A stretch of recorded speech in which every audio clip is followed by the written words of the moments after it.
Which two of the following changes usually tend to occur in a plane dwellers when they move to high altitudes 3500 metre और मोर?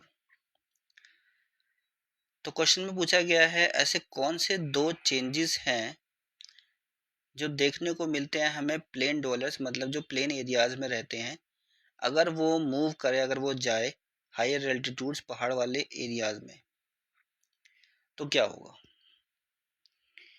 तो देखो, जब हम higher altitudes पर जाते हैं तो वहाँ पे ऑक्सीजन की कंसंट्रेशन कम हो जाती है। अगर हम जाएंगे हायर एल्टीट्यूड तो इसका रिजल्ट में क्या होगा, कार्ब सॉरी ऑक्सीजन की कंसंट्रेशन जो होगी वो कम हो जाएगी। ऑक्सीजन की कंसंट्रेशन अगर कम हो गई, इसका मतलब बॉडी को ज़रूरत है ज़्यादा से ज़्यादा ऑक्सीजन को बैंड करने के लिए।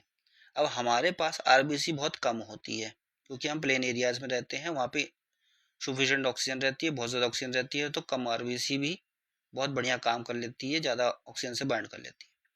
बट हम अब पहाड़ी पे गए हैं, पहाड़ी पे गए हैं तो क्या होगा, एल्टीट्यूड ज़्यादा हो गया, ऑक्सीजन कम हो गया, तो जितनी आरबीसी हमारे पास थी अब वो सफिशिएंट नहीं है कि हम बहुत कम ऑक्सीजन के साथ जो है बहुत आरबीसी बैंड हो पाए।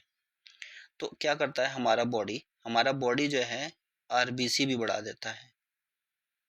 आरबीसी बढ़ा दिया ताकि एनवायरनमेंट में जो कम ऑक्सीजन है ज़्यादा से ज़्यादा आरबीसी उससे बैंड हो पाए।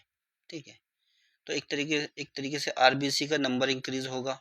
ठीक है, तो increase in red blood cell size, देखो साइज में नहीं बढ़ोतरी होती है।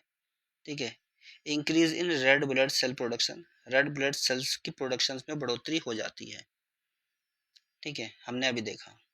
इंक्रीजिंग ब्रीथिंग रेट, और हम गहरी सांस भी लेंगे। ठीक है, ब्रीथिंग रेट भी हमारा फास्ट हो जाता है, तो ये भी है। इंक्रीज इन थ्रोम्बोसाइट काउंट, थ्रोम्बोसाइट काउंट ज़्यादा सिग्निफिकेंट इतना ज़्यादा नहीं होता है। ठीक है, इसलिए इसको कंसिडर नहीं करा जा सकता है। चेंजेस ऑकरिंग आर, तो चेंजेस क्या क्या हुए, एक तो आरबीसी का प्रोडक्शन बढ़ गया, दूसरा हमारा ब्रीथिंग रेट बढ़ गया।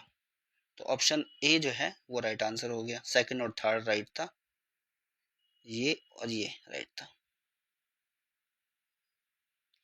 ये वाला क्वेश्चन आपका 2010 नीट में आया हुआ है।